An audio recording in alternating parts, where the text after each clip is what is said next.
నమస్కారం city news కి స్వాగతం। శ్రీ పద్మశాలియ బహుత్తమ సంఘం తెనాలి శ్రీ భద్రావతి సహిత శ్రీ భావన ఋషి స్వామివారి దేవస్థానం తరపున శ్రీ లక్ష్మీ పద్మావతి సమేత శ్రీ వెంకటేశ్వర స్వామి వారి కళ్యాణోత్సవం సందర్భంగా పట్టు వస్త్రాలు సమర్పించారు। తెనాలి వైకుంఠపురంలో వెంచేసి ఉన్న శ్రీ లక్ష్మీ పద్మావతి సమేత శ్రీ వెంకటేశ్వర స్వామి వారి దేవస్థానం నందు ప్రతి సంవత్సరం జరిగే బ్రహ్మోత్సవాల సందర్భంగా శ్రీ స్వామివారి కళ్యాణ మహోత్సవానికి శ్రీ పద్మావతి అమ్మవారికి పుట్టినింటి వారిగా పట్టు వస్త్రాలు, ముత్యాల తలంబ్రాలు, పండ్లు, పూలు, పూజా ద్రవ్యములు సమర్పించడం ఆనవాయితీగా వస్తుంది। అందులో భాగంగా ఆదివారం సాయంత్రం 4 గంటలకు షరఫ్ బజార్లో గల శ్రీ భద్రావతి సమేత శ్రీ భావన ఋషి స్వామివారి దేవస్థానం నుండి శ్రీ పద్మశాలియ సంగీలు, ముత్తైదువులు అనేక మంది ఊరేగింపుగా మంగళ వాయిద్యములతో శ్రీ లక్ష్మీ పద్మావతి సమేత శ్రీ వెంకటేశ్వర స్వామి వారికి పట్టు వస్త్రాలు, ముత్యాల తలంబ్రాలు, పూజా ద్రవ్యములు తీసుకుని మెయిన్ రోడ్ నుండి బోస్ రోడ్ ముత్యంశెట్టిపాలెం మీదుగా వైకుంఠపురం చేరుకొని శ్రీ స్వామి వాళ్లకు పట్టు వస్త్రములు, ముత్యాల తలంబ్రాలు సమర్పించారు। కార్యక్రమంలో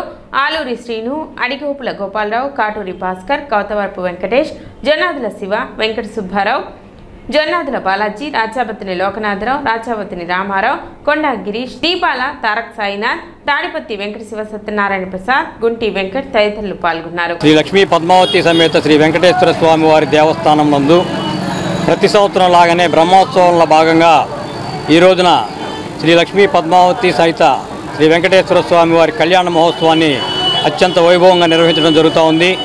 ఆ కార్యక్రమంలో భాగంగా పద్మావతి అమ్మవారికి పుట్టినింటి వారిగా పద్మశాలి బౌద్ధమ సంఘీయులు అందరం కూడా ఈ రోజున శ్రీ భద్రావతి సహిత భావనార స్వామివారి దేవస్థానం వద్ద నుండి ఊరేగింపుగా బయలుదేరి అనేక మంది మహిళామణులు, పద్మశాలి సంఘీయులు అనేక మంది కూడా మేళతాళాలతో బయలుదేరి ఈ రోజున అమ్మవారికి మధుపర్కములు పట్టు వస్త్రాలు, స్వామివారికి పట్టు వస్త్రాలు, అలాగే ముత్యాల తలంబరాలు, అనేక రకాల ఫలపుష్పాలు, పూజా ద్రవ్యాలతో బయలుదేరి ఈ రోజున వైకుంఠపురంలో జరిగే కళ్యాణ మహోత్సవంలో పాల్గొనడం జరుగుతూ ఉంది। లక్ష్మీ పద్మావతి వెంకటేశ్వర స్వామి దేవస్థానంలో జరుగు కళ్యాణ వార్షికోత్సవంలో భాగంగా శ్రీ పద్మశాలి బహుత్వం సంఘం వారి తరపు నుంచి అమ్మవారికి పట్టు వస్త్రాలు ఈరోజు పద్మశాలి ఆడపడుచులు అందరం కలిసి విరివిగా ఇక్కడి నుంచి తీసుకెళ్ళిపోయి అమ్మవారికి సమర్పించడం జరుగుతుంది। ఈ కార్యక్రమంలో పద్మశాలి సంఘీయులు అందరూ కూడా చాలా ఉత్సాహంగా పాల్గొన్నారు।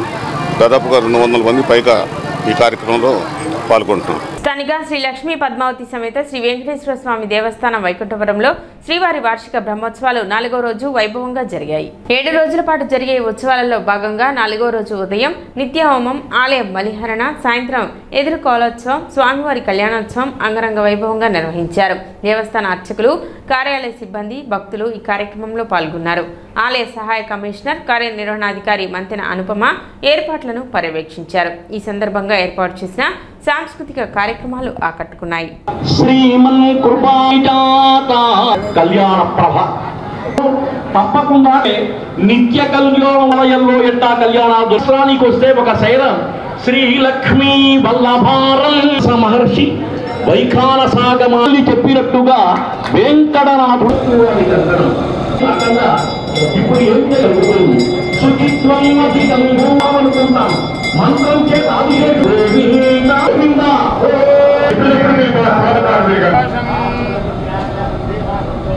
స్వామివారి యొక్క పాదపద్మములు పెరుగుతున్నా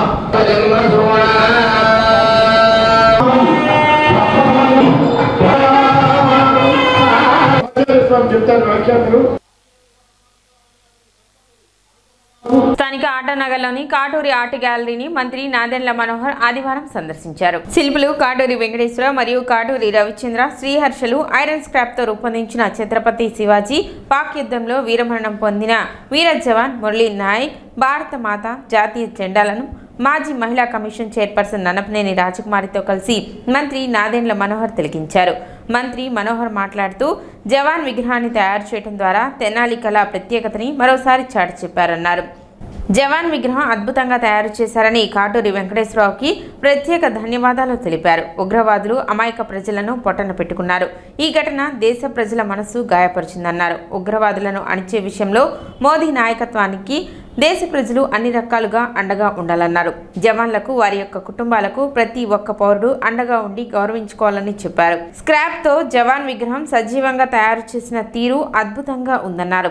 కాటూరి మనసులో ఉన్న భావన దేశభక్తితో విగ్రహాన్ని అద్భుతంగా తయారు చేశారన్నారు. విగ్రహాలు తయారు చేయడం మామూలు విషయం కాదు. మా తరపున వారికి అన్ని విధాలుగా సహాయ సహకారాలు అందిస్తామని మంత్రి నాదెండ్ల మనోహర్ అన్నారు.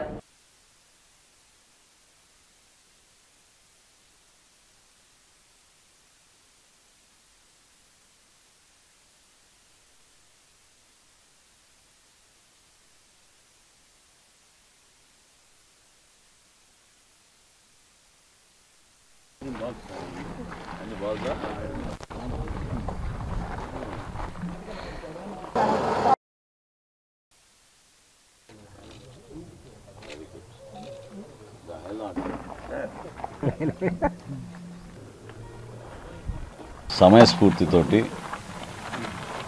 కాటూరి గారు మరొక్కసారి తెనాలి ప్రతిభ, తెనాలిలో ఉన్న కళాకారులు, వాళ్ళకున్న టాలెంట్ని దేశవ్యాప్తంగా తెలిసే విధంగా ఈరోజు అద్భుతంగా మమ్మల్ని అందరినీ ఆహ్వానించి ఛత్రపతి శివాజీ గారి విగ్రహం, అదేవిధంగా భారతమాత జాతీయ జెండా ఎంతో అద్భుతంగా చేశారు.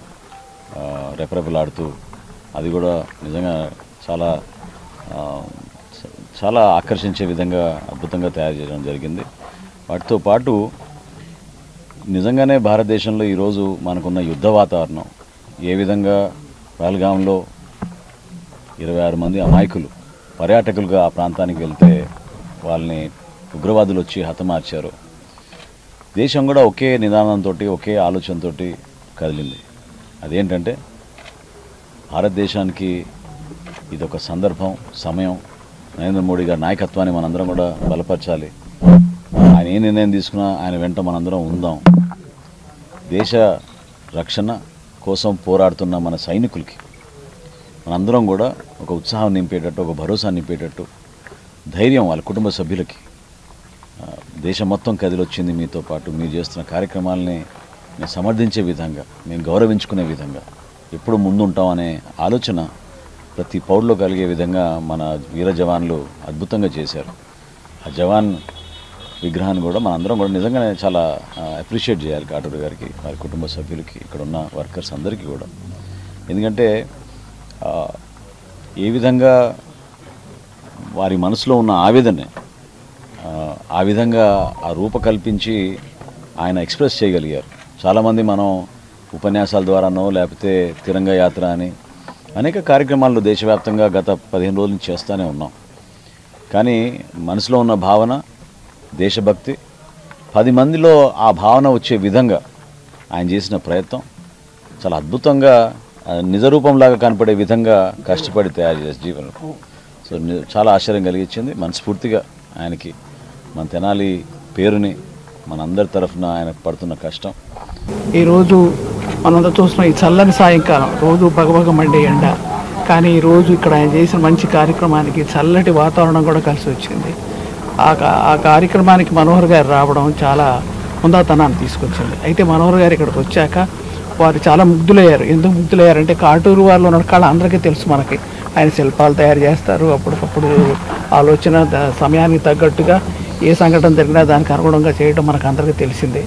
అయితే ఈరోజు ఇక్కడ మరి మనోహర్ గారు చెప్పినట్లుగా జాతీయ జెండా పూసలతో, దానిలో మడతలు కూడా వచ్చినాయి, జెండా రెపరెపలాడుతున్నట్టుగా అది మన కళ్ళకు కనిపిస్తుంది. అలాగే సైనికుడు, ఆయన జీవం ఉట్టిపడతా ఉంది, ఈ దేశం రక్షించాలనే తపన కనిపిస్తూ ఉంది ఆ కళ్ళల్లో. అలాగే భరతమాత ఆశీర్వదిస్తున్నట్టు మన అందరినీ కూడా సంఘటనలన్నీ మన కళ్ళకు కట్టినట్టు చూపిస్తున్నారు. అవన్నీ చూస్తూ ఉంటే మనం అనిపిస్తూ ఉంది మనం ఏం చేయాలి ఈ దేశం కోసం అని. ఈ దేశం కోసం మన ప్రాణాలను కూడా ఇస్తామని ప్రతి ఒక్కళ్ళని చెప్తాం, త్యాగం చేస్తామని చెప్తాం. మన పెద్దలు చేశారు చాలామంది. ఒకప్పుడు ఈ దేశాన్ని కబళించాలని చూస్తే వాళ్ళని బ్రిటిష్ వాళ్ళని పంపించేసి మరి స్వాతంత్ర సమరయోధులు ఎంతోమంది, మీకు అందరికీ తెలుసు, తెనాలిలో కూడా మనకు అమరవీరుల స్తూపాల నిదర్శనం. కాబట్టి పాకిస్తాన్ ప్రేరేపిత ఉగ్రవాదులు 20 మంది భారతీయుల్ని హతమార్చిన సంగతి అందరికీ తెలిసిందే. మరి ఆ కార్యక్రమం జరగగానే 20 మంది మరి భారతీయులు, అందులో హిందువులు టెర్రరిస్టు చేతులు హతమవగానే యుద్ధం వచ్చుద్ది అనేది అందరికీ ఒక ఆలోచన వచ్చేసింది. ఖచ్చితంగా భారతదేశం పాకిస్తాన్ యుద్ధం జరగబోతుందని. యుద్ధం అనేది ఒక వినాశనానికి గుర్తు. ఆర్థిక వ్యవస్థ దెబ్బతింటుంది, ఎంతోమంది సైనిక నష్టం, ప్రాణ నష్టం ఎంతో జరుగుద్దని ప్రతి ఒక్కళ్ళు భయపడటం సర్వసాధారణం. అలాంటి యుద్ధాన్ని మరి కాఫీ తాగినంత తేలిగ్గా మన భారత ప్రధానమంత్రి నరేంద్ర మోడీ గారు ముగించారు. మరి ఆయన ఆ కార్యక్రమానికి ఆయన పరోక్షంగా అయితే ప్రత్యక్షంగా భారతీయ సైనికులందరూ మరి యుద్ధంలో పాల్గొని కొంతమంది ప్రాణాలు అర్పించినా మనకి సునాయాసంగా అసలు ఎలాంటి కష్టం తెలియకుండా మనకి విజయాన్ని సాధించి పెట్టారు. మరి ఆ సందర్భంగా మరి సైనికుని వందనం అనే కార్యక్రమం మా కాటూరి ఆర్ట్ గ్యాలరీలో ఏర్పాటు చేశాం. గ్రామీణ ప్రాంతాల్లోని పేదల ఆరోగ్యాన్ని మెరుగుపరిచే ఉద్దేశంతో ఉచిత వైద్య శిబిరాన్ని ఏర్పాటు చేసినట్లు రాష్ట్ర ఆహార పౌర సరఫరాల శాఖ మంత్రి నాదెండ్ల మనోహర్ తెలిపారు. తెనాలి నియోజకవర్గంలో కొల్లిపర మండలంలో ఉన్న సిహెచ్సిలో ఈ వైద్య శిబిరాన్ని మంత్రి నాదెండ్ల మనోహర్ ప్రారంభించారు. తెనాలి నియోజకవర్గంలోని కొల్లిపర కమ్యూనిటీ హెల్త్ సెంటర్లో నిర్వహించిన ఉచిత వైద్య శిబిరం మానవతా స్పర్శతో కూడిన ప్రత్యేక దృశ్యానికి వేదికైంది. మంత్రి నాదెండ్ల మనోహర్ ఉదయం 10 గంటల నుండి ఆసుపత్రిలోనే గడిపారు. రాజకీయ అధికారి కార్యక్రమంలో ఎంతో బిజీగా మంత్రి ఒక సాధారణ పౌరులా వైద్య శిబిరంలో సేవలందించారు. ఆసుపత్రికి వచ్చిన ఓపీ రోగులతో ప్రత్యక్షంగా మాట్లాడి వారి ఆరోగ్య సమస్యలు తెలుసుకున్నారు. అనంతరం తగిన విభాగ వైద్యుల వద్దకు వారి స్వయంగా మార్గనిర్దేశం చేశారు. వైద్య పరీక్షలు, చికిత్సల ప్రగతిని స్వయంగా పర్యవేక్షించిన ఆయన పరీక్షలు పూర్తయ్యాక అవసరమైన మందులు మంత్రి నాదెండ్ల మనోహర్ స్వయంగా అందించారు. మంత్రి మాట్లాడుతూ వైద్య సేవల కోసం దూర ప్రాంతాలకు వెళ్లలేని వారు, డబ్బులు ఖర్చు పెట్టి వైద్యం చేయించుకోలేని వారు ఉచిత వైద్య శిబిరాలను సద్వినియోగం చేసుకోవాలని మంత్రి నాదెండ్ల మనోహర్ సూచించారు. శిబిరంలో కార్పొరేట్ స్థాయిలో లభించే వైద్య పరీక్షలు, సాధారణ శస్త్రచికిత్సలు, స్త్రీల ఆరోగ్యం, పిల్లల వైద్యం, చెవి, ముక్కు, గొంతు, కంటి, దంత, గుండె సంబంధిత విభాగాలలో పరీక్షలు ఉచితంగా నిర్వహించి మందులు కూడా ఉచితంగా అందిస్తున్నట్లు చెప్పారు.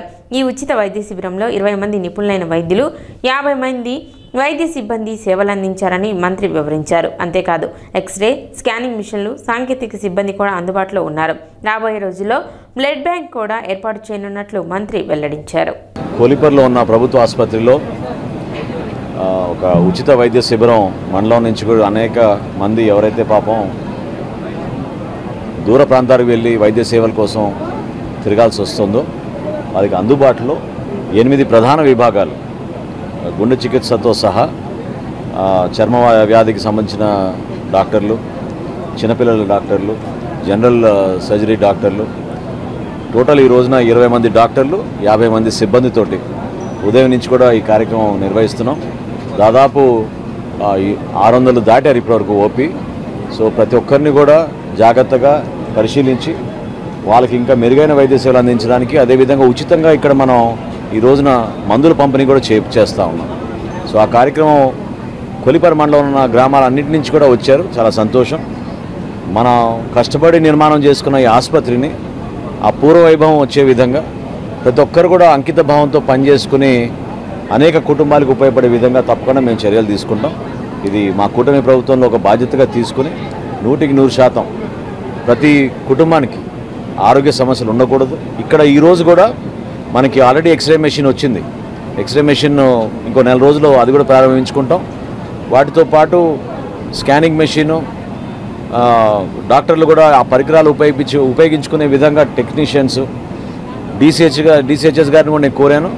రాబోయే రోజుల్లో ఇక్కడ బ్లడ్ బ్యాంక్ కూడా ఏర్పాటు చేస్తాం కొల్లిపర్లో. ఎవరు కూడా తెనాలికో, విజయవాడకో, గుంటూరుకో వెళ్ళకుండా పరిస్థితి ఖచ్చితంగా మనకి కొల్లిపర ఆసుపత్రిలోనే అన్ని విధాలుగా వైద్య సేవలు ఉండే విధంగా తప్పకుండా మేము అందరం కూడా చర్యలు తీసుకుంటాం. ఉదయం నుంచి జరుగుతున్న ఈ కార్యక్రమాల్లో ఈ విధంగా ప్రజలు స్పందించడం, ప్రతి గ్రామా నుంచి అందరినీ కూడా కష్టపడి గత 3-4 రోజుల నుంచి డాక్టర్లే కాదు మన సిబ్బంది, ఎంపీడీఓ గారు, తహసీల్దార్ గారు, ఇక్కడ ఉన్న అధికార యంత్రాంగం అందరూ కూడా కష్టపడి చేశారు. ఎంపీపీ గారు కూడా వచ్చారు, ఇతర ఎంపీటీసీలు అందరూ కూడా. గ్రామాల్లో మనం ఈ సమాచారం తెలిపే విధంగా మన బాధ్యత తీసుకోవాలి. ఎందుకంటే అంతిమంగా పాపం చాలామంది డబ్బు ఖర్చు పెట్టుకుని వైద్య సేవలు చేయించుకోలేరు కాబట్టి ఖచ్చితంగా వాళ్ళకి వైద్య సేవలు వాళ్ళకి అందుబాటులో ఉండేటట్టు మనం ఈ మెగా మెడికల్ క్యాంప్ ఏర్పాటు చేసాం. ప్రతిసారి కూడా నేను చెప్పేది ఇది ఒకటే, అందరం కూడా అంకిత భావంతో పనిచేస్తే ఎక్కడ ఇబ్బంది లేకుండా ప్రజలకి మరింత మెరుగైన సేవలు అందిస్తాం. కూటమి ప్రభుత్వం యొక్క ధ్యేయంగా మేము దాన్ని చేసుకుంటూ ప్రజల్లోకి తీసుకెళ్తాం. సిటీ న్యూస్ ఇంతటితో సమాప్తం. నమస్కారం.